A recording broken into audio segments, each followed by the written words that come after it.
Та добре, здравейте! Като цяло тази история се случи вчера, когато отивах баба ми.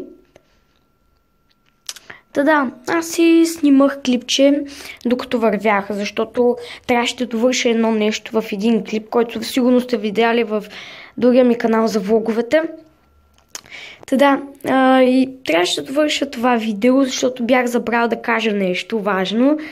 И да, хората ме гледаха, на мен въобще не ми дремеше за нищо. Просто си вървях и си правих клипчето и си говорех. И аз говоря си. И един човек се приближа към мен.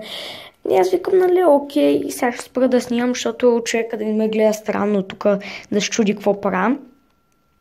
Ама все пак не ми пукаше, да?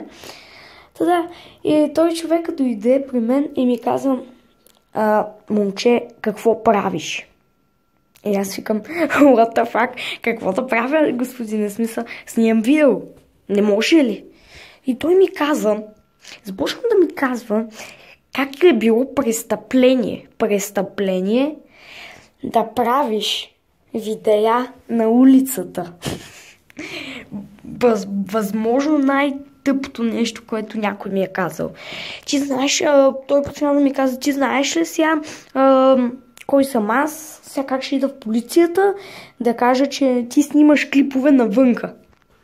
И аз му викам, окей бе, аз снимам клипове, но това не е престъпление, смисъл, да снимаш клипове, кога е било престъпление, хора, аз не се сещам просто. Да, продължи там да ми казва, че това е голямо престъпление. Как мога да снимам навънка? Ако фана някой човек в кадър, без той да иска, без той да очаква, може да му съвете в полицията. Това е безумно тъпо, хора. Честно ви казвам. Престъпление. Вече се приема от 2017 година. Хората никога не правят клипчета навънка. Честно ви казвам. Никога не правите клипчета навънка. Никога. Защото това е престъпление, да знаете. Защото аз извърших престъпление. Снимах си клипа. И да, той почна ми вика пак, искаш ли сега да заведа в полицията? И аз му викам, не господин, не искам да ме водите в полицията, защото нищо не съм направил. Ако съм направил нещо лошо, окей, заведете ме. Нямам нищо против, нали? Ще се обясна там. То се е видяло, че някой го е видял това нещо, че го правя. И ако е лошо, разбира се, че ще не заведе в полицията. Но окей, аз си снимам видео. Видео си снимам, за Бога. Как може аз да снимам видео и някакъв чичка да ми казва престъпление да правиш видеа на улицата. И аз просто се гръмнах. Но той почна да ми крещи, хора. Представяте ли си?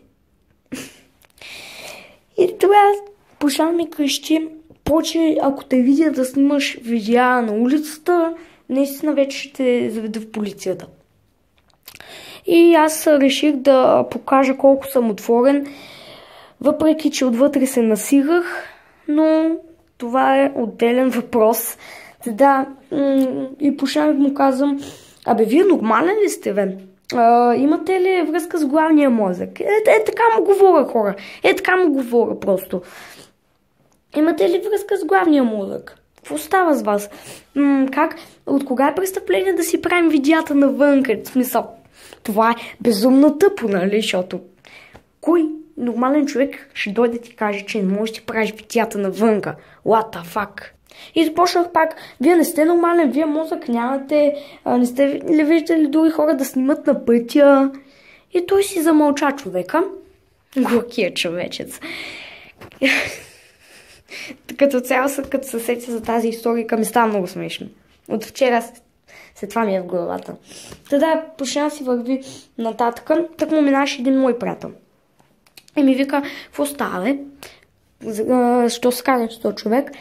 И аз му разказах защо се карам с този човек. И той ми вика... И той беше на същото мнение, че този човек не е нормален, смисъл. От кога е престъпление да си правиш видеята на улицата, смисъл? Това като цяло беше една безумна историйка, един безумен човек.